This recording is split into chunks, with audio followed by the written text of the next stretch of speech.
In an archipelago in Southeast Asia lies a great country called Indonesia. Let us learn more about its history to uncover all the mysteries. Oh man, his name is Sukarno. I heard him all over the radio. Going on about democracy. Seemed like some kind of prophecy. Perhaps some kind of mythology. Going back to the roots of patrimony era. So it would seem. Shining lights and laser beams, my goodness, what a spectacle. Sure hope you ain't skeptical.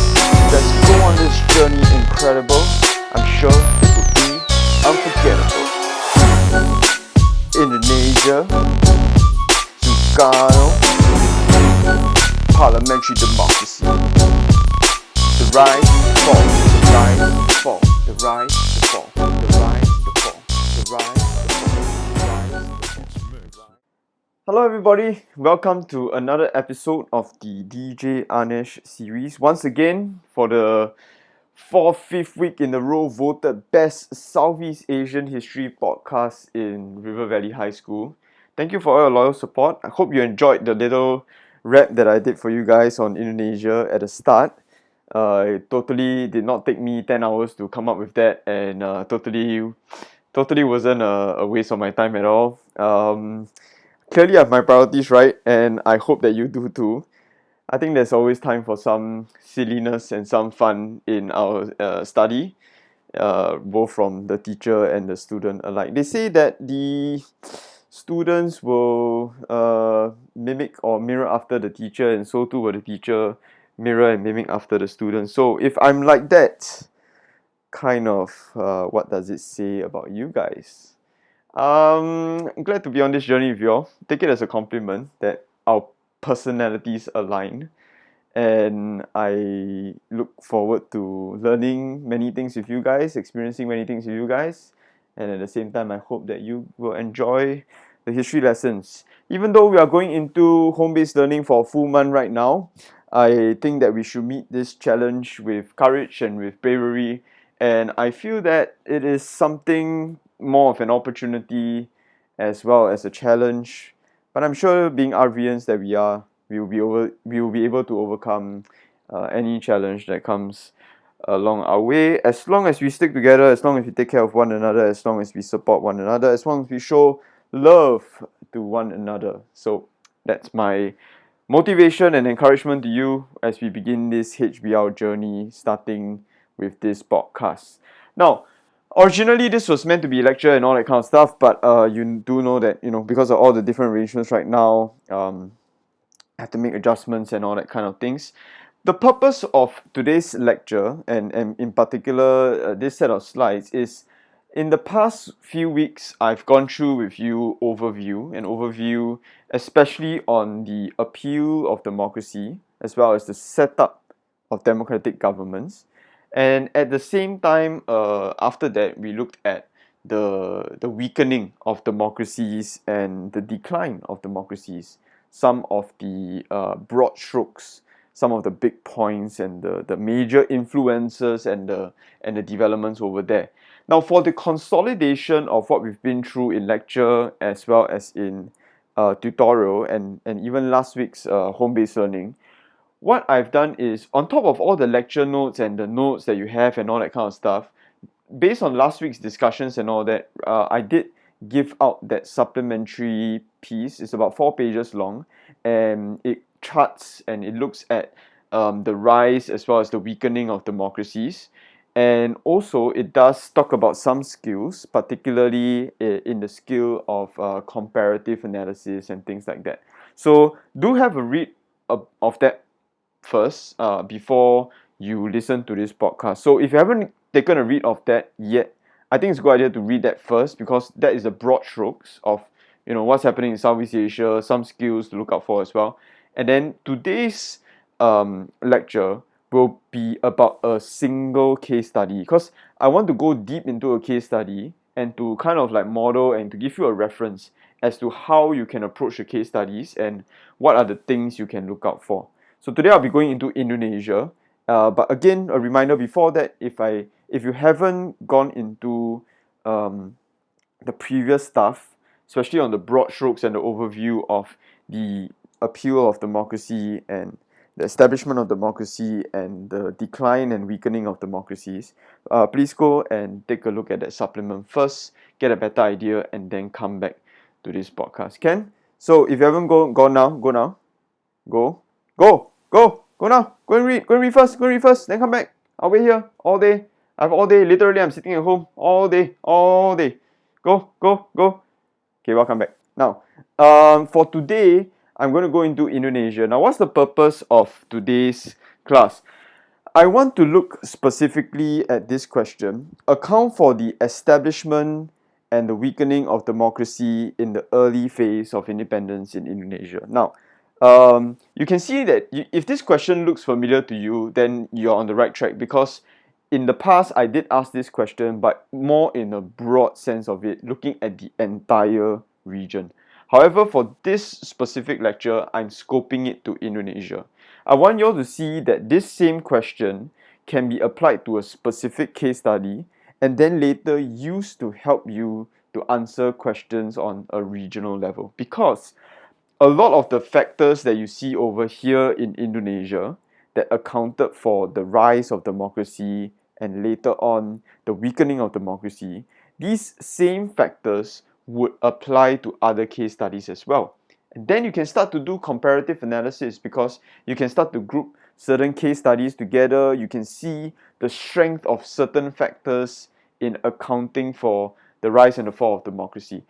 In the supplementary notes, if you have already taken a look at it, you can see that I think I did classify six major factors in terms of the rise and the decline. So 6 each, I think, something like that. So you can go back and take a look at that with regards to the major factors, and some of them we will see in this Indonesian case study as well. Okay.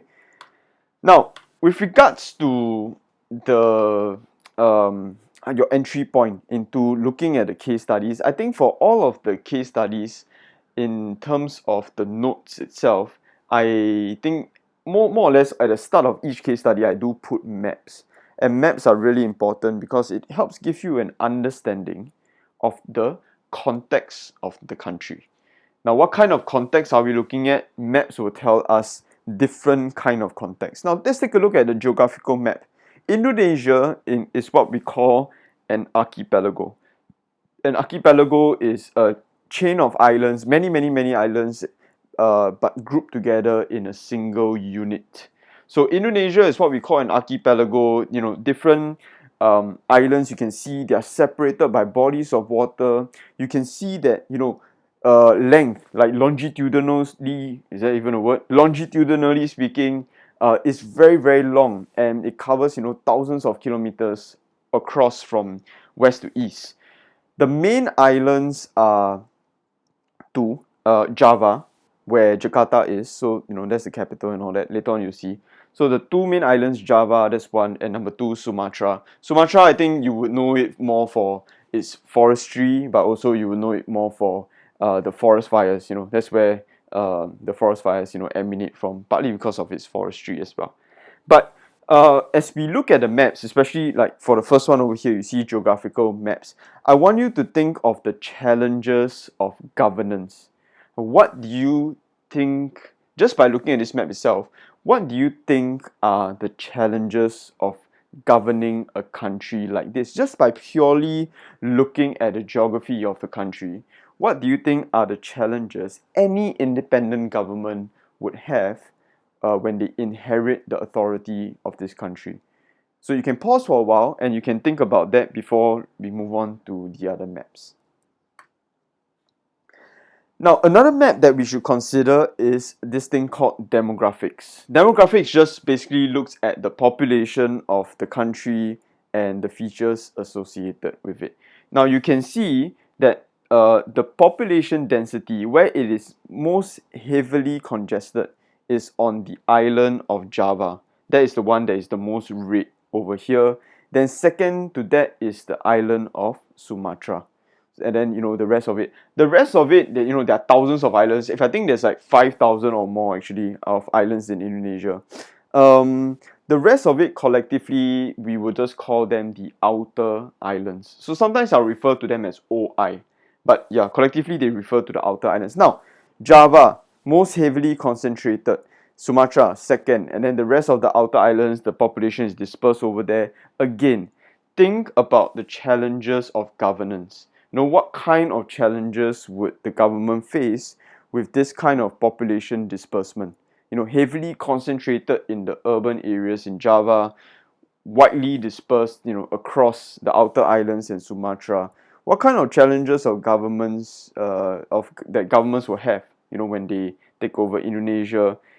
The next one is perhaps the most obvious difficulty that any Indonesian government would face: the multiplicity of the ethnic groups in Indonesia. Look at this, and look at the amount of ethnic groups over here in this map. It's a sheer number, it's massive, there's a critical mass of it. And this, ladies and gentlemen, is a condensed version of the map. There are many different minority groups that are still not represented in the colors over here. But already from this chart and this map itself, you can see that there's a multiplicity of ethnicities, and it's just a wide array of groups of people in Indonesia. The dominant group, no surprise by now, I think you can guess it. The dominant group is the Javanese. After that, so on and so forth, the Sumatrans and so on. But the dominant group is the Javanese. Once again, they are in Java, it's the urban center, and so on and so forth. The capital is there, blah blah blah. Start to piece together all these features of the country, and again, start to ask yourself, what seems to be the challenge of governance in Indonesia? And in your mind, you can already do some preliminary thinking. You can ask yourself, what style of governance, what type of ideology, what form of rule would best suit the context of a country like Indonesia? Does democracy have its space? Does it require more authoritarian forms of rule? Just from the maps alone, all these things you can start to form your own impressions about, and you can start to infer already. Political map, again, no surprise, Java is the center of politics in Indonesia, and power radiates out from Java. Now, if this sounds familiar to you, it does resemble a lot of what patrimonialism, the traditional political culture, it does resemble a lot of what patrimonialism is about, because patrimonialism, you have a power center, and then power radiates out in circles to the surrounding areas. So it does seem a lot like this situation for Indonesia as well. I think the concerns and the questions you might want to have is this imbalance in power dynamics across the country. Power is concentrated in one particular area, and the other areas are subjected to this power center. Does this breed some kind of resentment? Does this breed some kind of dissatisfaction? Is there going to be long-term problems associated with this? Now, keep in mind, these are very important questions given the context of Indonesia, that it is a new nation. The maps that you see all here, this entire archipelago, I said, operating as one unit. Now, that is a new concept for Indonesia. Last time, the Dutch East Indies, that's really a colonial construct, and anyway, the Dutch didn't really see it as an entire unit itself. But when Sukarno and when Indonesia inherits independence, when they inherit the authority, they have to make sense of this inheritance. Indonesia has never functioned as a unit before, now it is. How are the governments going to manage this situation? Tying the entire nation together is one of the most immediate tasks that the government has. And let's take a look later at how well they manage this task. So, looking at the maps itself, we can tell a number of overarching issues that Indonesia would face. The first is this thing called territorial integrity. It's basically my entire rambling just now about how Indonesia is a new country. It is the first, kind of like the first time it is functioning as a unitary state. Unitary means like as one single unit. And the leaders have to make sense of this. But at the same time, it is not a natural it's not a natural unity. It's not a natural formation. This is a colonial inheritance. You're inheriting all these lands and boundaries from Dutch possession. So leaders have to make sense of this. There are a lot of tension points because suddenly all these different outer island territories who maybe in the past they had a great degree of freedom and autonomy and their own authority, now suddenly they find themselves belonging to a country, and the power center seems to be in Java. I think there will be a lot of tension, there will be a lot of fears associated with that. Later on we'll see some of the evidences and the repercussions of these kind of things. So many of these outer island countries, political unity is an issue because there is this intense fear of Javanese domination. So a lot of these outer island territories, they are wondering what the new power dynamics are going to be like.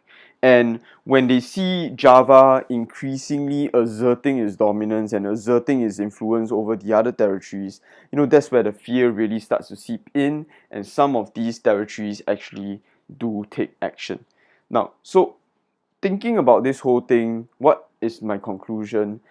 At the point of independence, the Indonesian political unity or the Indonesian territorial integrity is very fragile, right? It is not a given, it is still in construct, and the task is left to governments, but it is at a very fragile and a very vulnerable state.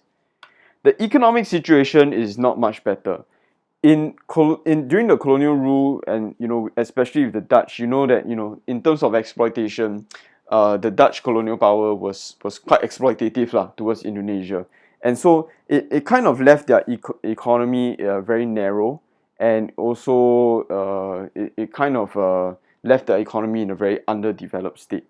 So there are some overarching economic problems there. Then with Dutch colonial rule and all that, there are some territories that are more developed than others. So let's say, for instance, once again, Java compared to the outer islands, Java is a bit more developed because the Dutch colonial power was headquartered over there, and that created a lot of inequalities between Java, who is seen as more wealthy, and the outer islands, who is seen as less wealthy. Again, can that feed into resentment? Can that feed into economic jealousy and so on and so forth? Even within Java itself, there seemed to be a rich-poor divide. There's a small group of people, usually the political elite and the economic elite, that have power and wealth concentrated in them, compared to the masses in Java that still largely live on the poverty line. That kind of issues on equity. Yeah, Indonesia faced them as well. Just to give you an example, the very first plan that an independent Indonesian government pronounced was an economic urgency plan. I think the name says it all, how severe the situation was, the urgent. So you can see that the landscape itself, whether it's about politics, whether it's about social dynamics, whether it's about economic dynamics, everything is in a very chaotic and fragile state. The nation is vulnerable. And now, based on that broad context, we go to look at what the government, how the government meets this challenge. And specifically for our study now, we are looking at democracy, its performance, and its trajectory, its development, and so on and so forth. Okay. So for this period of time, when you go into your case studies, it will be good for you to also note down the dates of the governments, the rulers, and that kind of stuff. So you'll be better able to categorize and periodize your various governments lah. So for Sukarno, his case is a bit special because He started out with parliamentary democracy, and the dates you can see over here, 1950 to 1957. But from 1957 all the way to the point where he left power in about 65, 66, it was an authoritarian form of rule. So this is how I periodize Sukarno's entirety of his rule. Is in two phases: his parliamentary democracy phase, and then later on his authoritarian phase. But for now, we are looking at his parliamentary democracy phase, 1950 to 1957. Now, for the context of this democratic experiment and some of the cracks that we start to see, we do know that in whether it's okay. So in terms of the foundations for democracy, it's quite weak in Indonesia. Whether you are thinking about it in terms of the pre-colonial period, where you have the dominant culture of patrimonialism. And remember in class we discussed that patrimonialism seems to veer more towards authoritarianism. So even in Indonesia, the traditional political culture, it seems to already be steeped in authoritarian forms of rule. Remember that democracy to many Southeast Asian nations, it is a foreign import and it is a new political concept. Democracy is an alien system to Southeast Asia. Later on, you'll see a quote by Sukarno about what he says about democracy, how alien it is to Singapore, how alien it is to Southeast Asia. So one of the big, things that we need to think about when we try to uncover Indonesian democracy is to see that at its roots, democracy, the foundations were quite weak.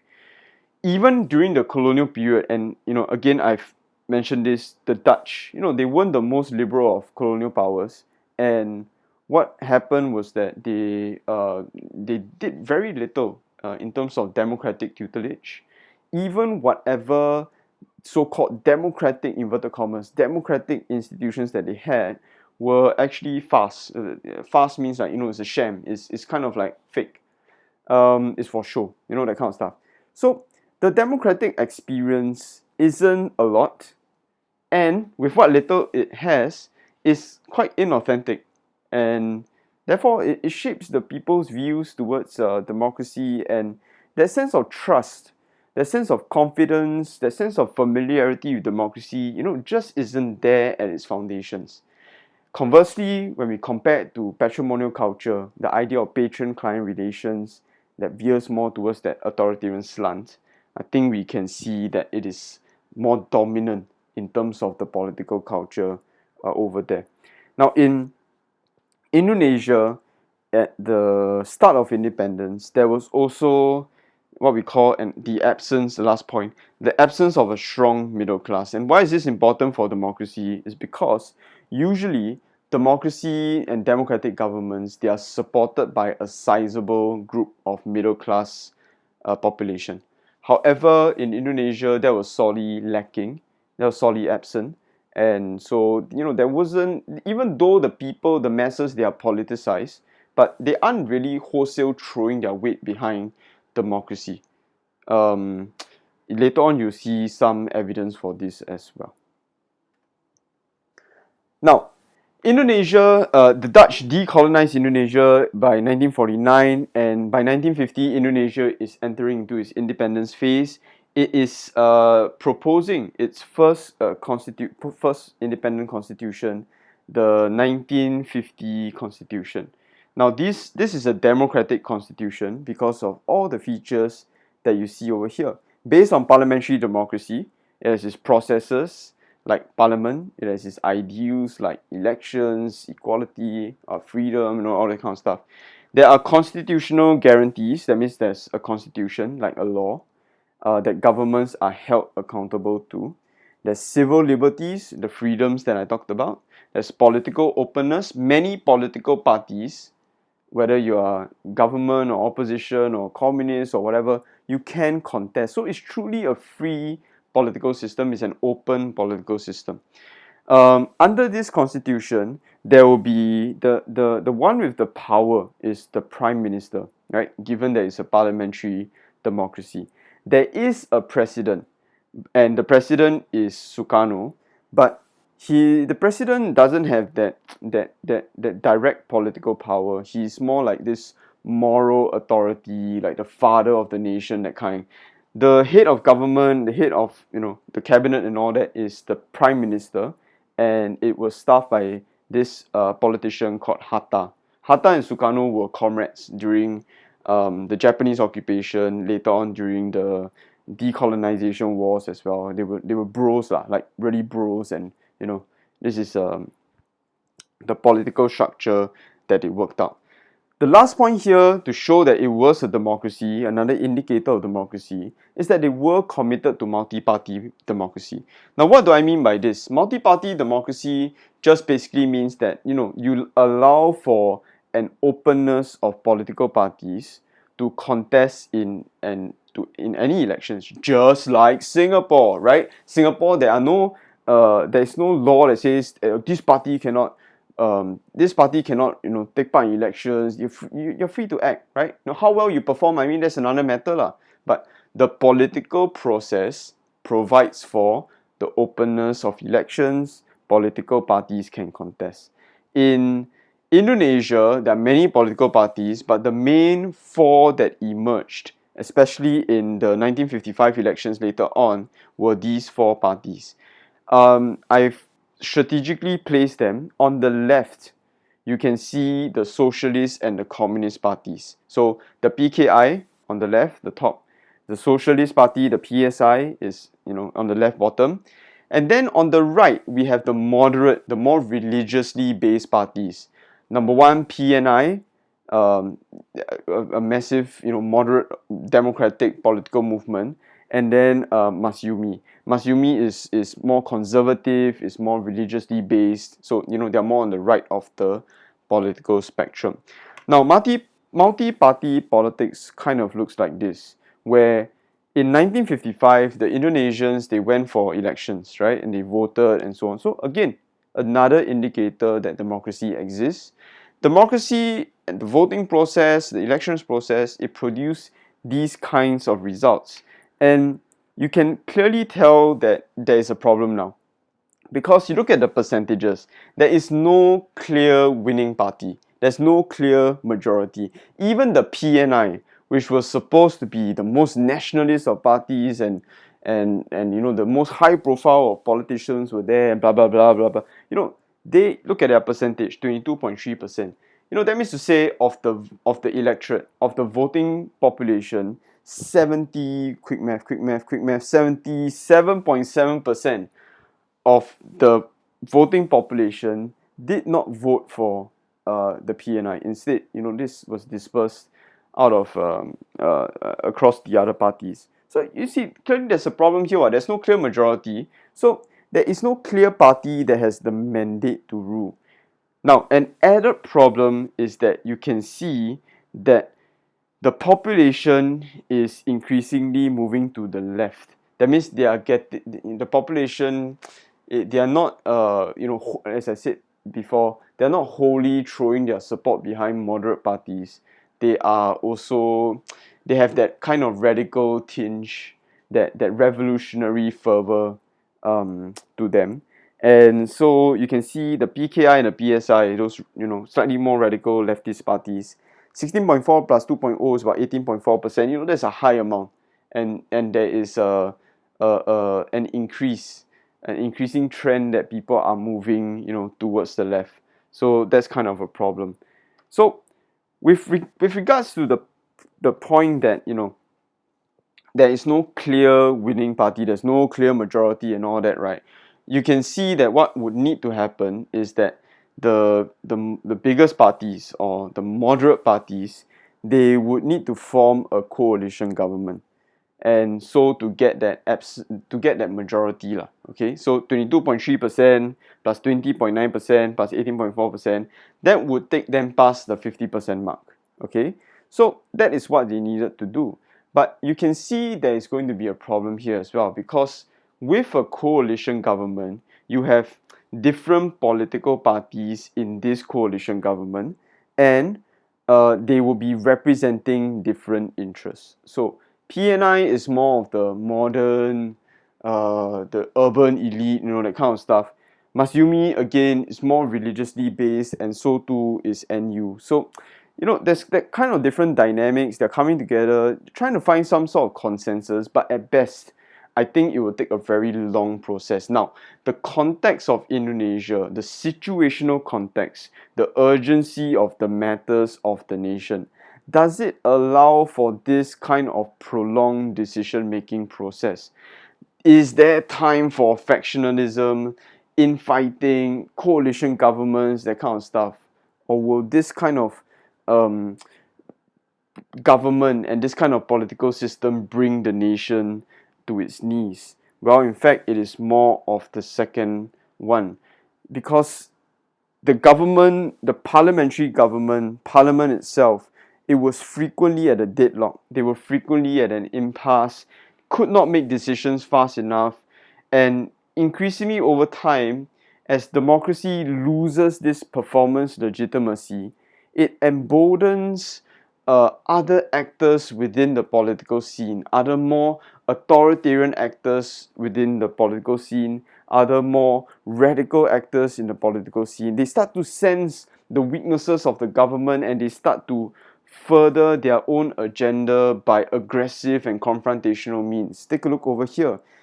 With the sensing of the weakness of multi-party government, there are the military, they start to get restless, and they're agitating. There are some coups here and there. There are outer island governments. Remember I told you the outer islands, they resented being part of this new country, and they resented Javanese domination. So they also start to agitate, and they have revolutionary governments that are trying to separate from the country. We call these separatist movements. And you can see it's not just in one place or two places, it's across the outer island spectrum. And in Sumatra, Sulawesi, Maluku, Nusa, Tenggara, everywhere. So Indonesia is fast becoming, at that point in time, Indonesia is fast becoming this crisis state, because it faces, all these kind of revolts from regional governments and the outer islands, and it's kind of like on the verge of being torn apart, if you want to think about it that way.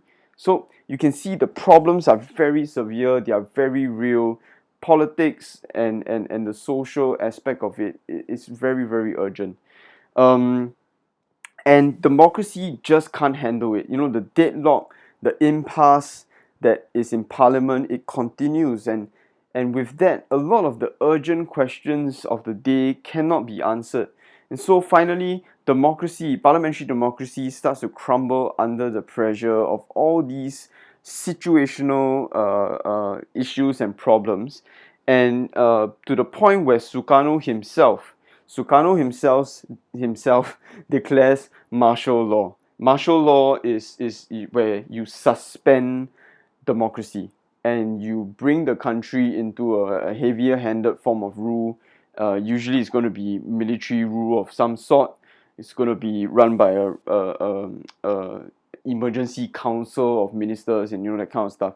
So, but in gist, democracy is going to be suspended in this interim period. And I want you to see that the chief political agent here who is initiating the change, it may be in response to the circumstances, but the chief agent in responding here is Sukarno, which is why I feel that in Indonesia, democracy, rather than being overthrown by some external actor or whatever, is internally being dismantled. And that is an important trend in Indonesia and some other countries. Some other countries, they are being overthrown by other forms of government or other institutions. But in Indonesia, it seems like, they're being dismantled and all that. So even the way democracy crumbles or the way democracy is weakened, I think there are different pathways towards it. And I leave it to you to uncover it in the various case studies.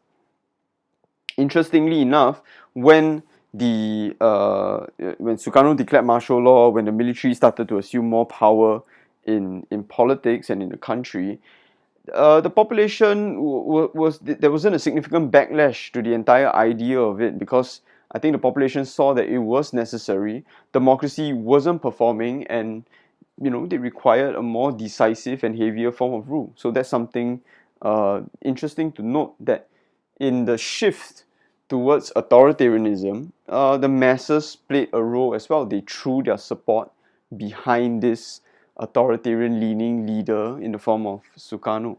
Okay, so with regards to that, that is the political scene and the social scene. I think it's quite mirrored. I think I talked a bit about this already. It's quite mirrored in the economic scene, where with the parliamentary deadlock, when decisions cannot be made, the economic reforms, remember the urgency plan and all that kind of stuff, all the economic reforms, they could not be passed, and they could not be implemented, and so the economy continues to deteriorate. Remember that Indonesia is already at a vulnerable state with their economy, but now it just continues to deteriorate further and further. People's lives are affected. External parties are looking at Indonesia and they don't have that sense of confidence to invest in the country. It doesn't help that Sukarno himself is very anti-West. So that adds a further problem to the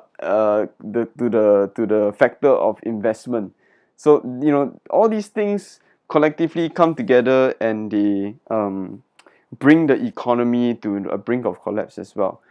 There's a lot of infighting over the economy as well. The last point over here, the New Order forces against Sukarno's regime. The New Order forces will play a role later on, but for now, it's enough for you to know that they are a young group of military officers and they are not shy to voice their opposition. They are not shy to voice their discontent with the Sukarno government at this stage. So you can see even economic issues would translate into political problems. Sometimes we need to look at specific events in order to signal a specific point at which parliamentary democracy collapses, and this would be the Permesta revolt, 2nd March 1957. It's a full-scale regional revolt. As I said, over there are regional governors, there's a regional military and so on and so forth. So there's a revolt over there. They established this revolutionary government in West Sumatra, trying to separate from the one in Java and in Jakarta. Long story short, eventually this revolt is contained by the army under Sukarno's instructions. So the revolt is put down, it is suppressed. But I think the significance of this, once again, it shows problems with democracy. All these things are happening because democracy, the democratic government, has shown itself to be weak. Number two, in contrast, the strength of the military, the prestige of the military, the credibility of the military, the performance legitimacy of the military, ever by the day is increasing. At the same time where democracy is collapsing, the strength and the prestige of the military and Sukarno, I might add, is increasing. And so finally, with martial law period and all that, we get to a point where Sukarno transits Indonesia into a new period called guided democracy. Now, with this kind of name, you can see the Malay name over here, the Bahasa name over here, Demokrasi Terpimpin. You can see guided democracy. With this kind of name, guided, you kind of know what's up. So there are a lot of authoritarian elements over there. The powers of the president has increased, and who's the president? Sukarno. So the powers of the president has increased. There's more power and influence given to the military. Parliamentary processes, if still there, they are really hollow institutions and hollow processes meant to legitimize Sukarno and his presidency. So therein lies, the end point of that democratic experiment. It's an interesting quote that you see over here. It's a very famous speech by Sukarno in 1957, this speech called the Konsepsi speech. In it, Sukarno repudiated, that means he rebuffed liberal democracy, he's opposed to it, and called for a return to what he called traditional, non-confrontational methods of interest representation. A lot of this is his rejection of democracy and his callback to traditional village-style kind of politics. And guess what? It's patrimonialism all over again, that leaning towards authoritarian. So you can get a taste of what Sukarno's political philosophy is like. Clearly, it's not. He's not a fanboy of democracy, lah. Let's put it that way. Look at the quote. This is his quote itself, like Sukarno's quote itself. The principles of Western democracy, the parliamentary democracy of Western countries, incorporate the concept of an active opposition, and it is precisely the adoption of this concept that has given rise to the difficulties. He's directly blaming democracy. He's directly blaming the idea of liberalism. He's directly blaming the idea that there is even a political opposition. And he's accounting all of the country's failures to this particular political system and its associated features. The end of the quote. By accepting this concept, we have come to think in a manner which is alien to the Indonesian way of life. As I said, democracy is a foreign concept. It's an import. And quite clearly we can see Sukarno making his stand over here as he transits the nation into guided democracy. So today I've gone through with you the Indonesian political development trajectory, looking at its establishment all the way to its fall, looking at the various points in which led to its collapse, and so on and so forth. Going into the Indonesian example, remember I talked about the supplement and how there are about 6 major points over there that accounts for the weakening of democracies. Not all 6 would apply to the Indonesian case study. In fact, I've only managed to see about 4 based on what I've discussed today. So taking a look at these 4 things, these 4 big categories of factors do help me to account for the weakening of democracy in Indonesia. Now, from these 4 factors, what I'm going to do is, as I read the other case studies, I'm going to see if these factors would apply in the other case studies as well. Then I'm going to start to group them together or start to distinct them apart and so on and so forth. At the end of the day, what I really want to do is to see the strength of these factors in relation to one another. So not just listing factors accounting for the weakening of democracies, but I want to do a relative comparison. I want to do an evaluation across Southeast Asia, which seem to be the more detrimental point that led to the weakening and the collapse of democratic governments. Okay, so I hope that I've given you an idea of what you can be done when you read the case studies. Not you don't have to read it word for word and all that kind of stuff. Just need to know what to look out for. And a lot of what we looked out for today was based on the question that we had. The simple question of what led to the demise of Indonesian democracy. So you must have a question in mind, then you go into the content. Then you will know what to pick up instead of highlighting everything. So that's what you can do. In tutorials this week, what I will do is that I will go into, or rather you will go into the other case studies. We will form groups and all that kind of stuff, and then we would explore the other case studies with this same question, and we can get a clarity and stronger arguments going when we have greater clarity on all our case studies. Okay, so I'll give you more instructions about tutorials then. But for this lecture, if you have any questions, I will address them as well during our tutorials. I'll open up the chat forums and all that. You can ask your questions and I can try my best to answer them. Then same thing, I will collect all the different questions from all the tutorials and then do my weekly summaries for you guys. Okay, so cool. Hope you enjoyed this. DJ Anesh signing out. Peace.